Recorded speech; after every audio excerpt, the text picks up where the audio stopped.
Hello everybody. Today I got an opportunity to compare a 2007 Chevy Suburban. So this is a few generations ago. It kind of looks like this. And I think this is probably the base model. To a 2011 GMC Yukon XL, which is basically the same type of truck slash SUV, but obviously with modification. And I know one is an 07, the other one is an 11. We got a 711 happening here. But still, you know, not often do I get them on the same lot. So obviously with my style of shooting, I kind of go out, got my car running not to freeze to death. Obviously doing this in the winter time when it's cold in Illinois. But yeah, not often do I get a chance to compare them on the same lot, and this is actually a Ford lot. So very interesting. But obviously SUVs are the norm. So you got an Explorer right there, you got an F-150, got a whole row of all different kinds of Explorers and Expeditions and vans, because that's the type of vehicle that sells these days. So although they're both locked, but I can fill in the gaps with some pictures like I generally do. But yeah, let's kind of start us off with this Suburban. So first of all, obviously the headlights are a bit faded, and we're going to look at the sticker, which I had to uncover. Yeah, this is an interesting one. Not quite sure what happened to this color inside. Probably water. Oh, you know what? It's actually it's holding by a thread. So so obviously some water got in, and it's kind of filled with water. So we got I think because this is a basic model, you got the covers right here for where the fog lights would go. But all right, it is what it is. You got the tow hooks right there. Coming here from the side, so look at this. Got this good old-fashioned corrosion, I think, too. Now, some of it could be because the wheels were curbed, but something's telling me it's plaguing. Same thing like on my car right there. So obviously a few rust spots. This thing, you know, lived a good life so far. I'm going to show you on the sticker. I don't know if I see it. You can see it all right here. Yep, so we got an 07, if you can see that, 196,000 miles. Wow. Look at this right here. 2007 right here, 196,000 miles. Oh, you know what?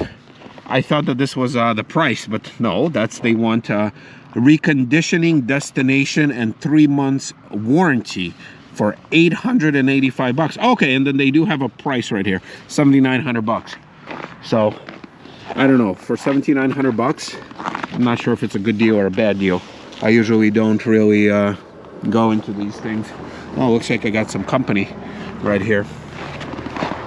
So you see, I'm not the only one who creeps around dealerships when they're closed. I thought it was like a security person or something, but no, just somebody else. Yeah, so for that kind of money, what do you get? You get, well, you get a giant SUV, first and foremost. You get very corroded, curbed wheels. You got rust, obviously, everywhere. Well, not everywhere, let's be fair. You got rust spots here and there, and also on the bottom. Black plastic door handles. So for $8 grand, you can probably talk them down to like $7,500. I think they would go for it. Let's look in the back. Right here, Suburban. I mean, the styling, I kind of like. So, just going, you know, kind of like the base model. In the base model, you do not get leather. You get these, what looks like pretty plushy seats. You don't get any wood. So I thought these all came with wood, but no. On a base model, you don't get any wood on the dash. You get just a basic silver plasticky trim. You do get the 4x4 control right there, so that's good. And it looks like a leather-wrapped steering wheel. And you do have the front bench can seat a third person, so that's good. No sunroof. It does look like it has some sort of an entertainment system. I'm pretty sure those were optional. I can't imagine them being standard. Oh, you got also this pinstripe, which looks like it was stickered on. So overall, you know, Suburban kind of being the entry level here, it's not bad. I like it. You know, I'm not judging the fact that, you know, it's got so many miles and some stuff that's wrong with it. You know, it's an LS trim here. Ooh, I don't know what happened there. I didn't do that. So yeah, all right. So not too bad. So it's interesting to see also here. So you have the Suburban, have the tiny little GM logo here. So they were, you know, they were proud. All right. So let's look at a Suburban. All right. So let's look at that. Okay. We got another guy that's accompanying me. So I don't know what they're looking for right there. But anyway, I don't care about them. Just like they don't care about me. All right, so let's look at this GMC. All right, so you got GMC. So I never understood that whole idea of GMC. I really get the idea of Ford Lincoln, you know, Ford Mercury Lincoln. I get the idea of, you know, Honda Acura, Toyota, Lexus. GMC... Now they position themselves as being like for the professional, like for the tradesperson.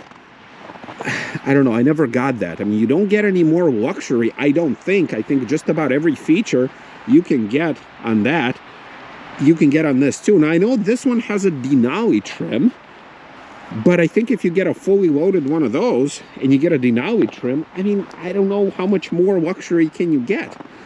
So, but here they decided to go with another style and kind of more rounded off, kind of more softer. You get different headlight design in this. But honestly, like if I was just looking at them side by side, I would think that that one is like more rugged. Like this one to me looks like more luxury maybe. But I don't see like their whole GMC, you know, professional grade type of stuff. Okay, so you get the fog lights in this one. You get the wheels. Now this one, okay, so it's an XL because obviously that one you can get in a Tahoe trim, which was smaller. This one is the XL, so it's the same size, same wheelbase, I think.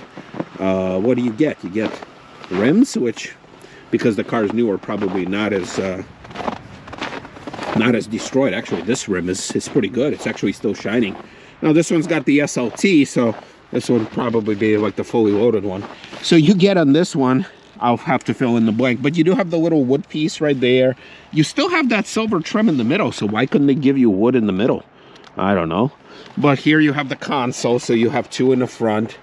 You also do have leather on the steering wheel, but you don't have the wood on the steering wheel. I know the Denali trim had that thin you know, plastic wood obviously around the steering wheel, so okay, I get that.